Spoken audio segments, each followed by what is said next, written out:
नमस्कार दोस्तों, स्वागत है आपका अफेयर्स क्लाउड में। तो दोस्तों, इस वीडियो में मैं एक ऐसे हथियार के बारे में बताने वाला हूं जो हमारी नेवी की ताकत को दुगना करेगा, और दुगना ही नहीं बल्कि हिंद महासागर में चीन से मिल रहे खतरे से निपटने में 100% अहम रोल निभाएगा। और इस वीडियो में मैं भारतीय नेवी के एक ऐसे विध्वंसकारी हथियार के बारे में बताऊंगा जो परमाणु हमला कर किसी भी देश को रेगिस्तान बना सकता है। और मैं किसी और हथियार की बात नहीं कर रहा, बल्कि मैं बात कर रहा हूँ एक परमाणु पनडुब्बी की।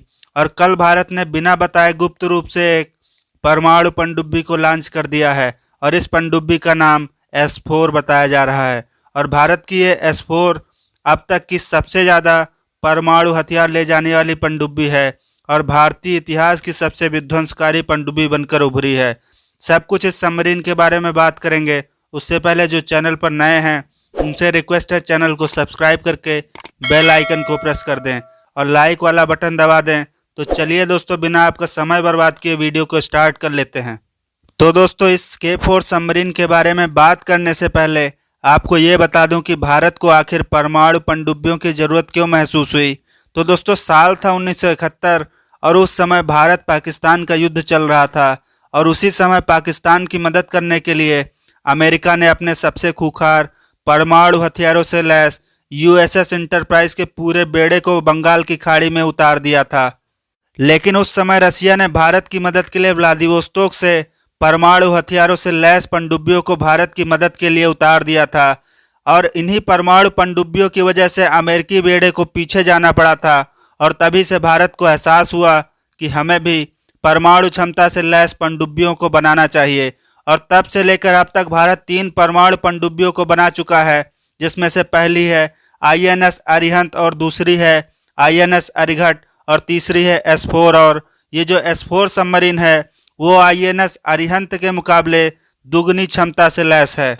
और ये सबमरीन भारत के टॉप सीक्रेट प्रोजेक्ट में से एक है। और खबर निकल कर आई है कि भारत जिस सबमरीन को 2022 में लॉन्च करने वाला था उसे कल ही समुद्र में ट्रायल के लिए उतार दिया गया है। और ये खबर अर्थ ऑब्जेक्ट सैटेलाइट से खींची गई तस्वीरों के माध्यम से निकल कर आई है। और इस सबमरीन का डिस्प्लेसमेंट 6000 टन से ऊपर बताया जा रहा है। और उम्मीद की जा रही है कि 2023 तक इस सबमरीन को भारतीय नेवी में कमीशन कर दिया जाएगा।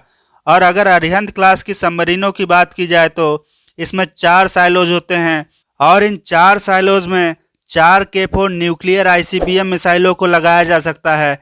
और आपको बता दूं, ये K4 मिसाइल 3500 किलोमीटर तक मार कर सकती हैं। और इस S4 सबमरीन का डिस्प्लेसमेंट अरिहंत के 6000 टन से 1000 टन ज़्यादा है। और ये सबमरीन अरिहंत के मुकाबले दुगनी बैलिस्टिक मिसाइलों को ले जा सकती है।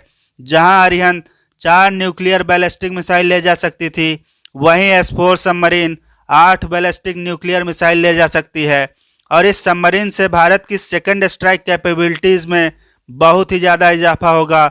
और इस सबमरीन की सबसे खास बात यह है कि इसमें जो साइलोज लगा हुआ है उसमें K4 मिसाइलों के अलावा K15 सागरिका मिसाइल को भी ले जाया जा सकता है। इतना ही नहीं, इस सबमरीन के एक साइलो में 3 सागरिका मिसाइल लग सकती हैं। हालांकि सागरिका मिसाइल की रेंज 750 किलोमीटर के आसपास की है, लेकिन एक साइलो में 3 सागरिका मिसाइल लगने की वजह से ये सबमरीन 24 मिसाइलों को भी ले जा सकेगी। वहीं सागरिका मिसाइल पाकिस्तान जैसे देशों के लिए ही बनाई गई है, और 24 सागरिका मिसाइल पाकिस्तान के लिए काफ़ी हैं। और इस सबमरीन में दूसरी बैलिस्टिक मिसाइल K4 लगाई जाएगी, और इस K4 मिसाइल को स्पेशली चाइना के लिए बनाया गया है। और आपको मालूम होगा कि चीन और पाकिस्तान दोनों न्यूक्लियर हथियार वाले देश हैं, इसलिए ये S4 सबमरीन पाकिस्तान और चीन दोनों का इलाज करने के लिए बेहतर मानी जा रही है। और ये सबमरीन हिंद महासागर में भी भारत का चीन पर दबदबा कायम करने में अहम रोल निभाएगी। और ऐसी सबमरीन किसी भी हारे हुए देश को भी जीत दिला सकती है, क्योंकि इसमें लगी होती हैं परमाणु मिसाइलें। और आपको पता ही होगा, सबमरीन महीनों तक पानी में छुपी रह सकती हैं। जैसे कोई देश किसी परमाणु संपन्न देश पर हमला कर उसके सारे परमाणु हथियारों को बर्बाद कर देता है, तो उस स्थिति में भी आप इन्हीं समुद्र में छुपी सबमरीनों से परमाणु हमला करके पूरे युद्ध के परिणाम को भी बदल सकते हैं। अब आपका क्या कहना है इस भारत की इस S4 सबमरीन के बारे में? कमेंट में जरूर बताएं और लाइक शेयर सब्सक्राइब करके घंटी वाले बटन को जरूर दबाएं ताकि कोई भी वीडियो छूटे नहीं, सभी वीडियोस आप तक पहुंचे। धन्यवाद।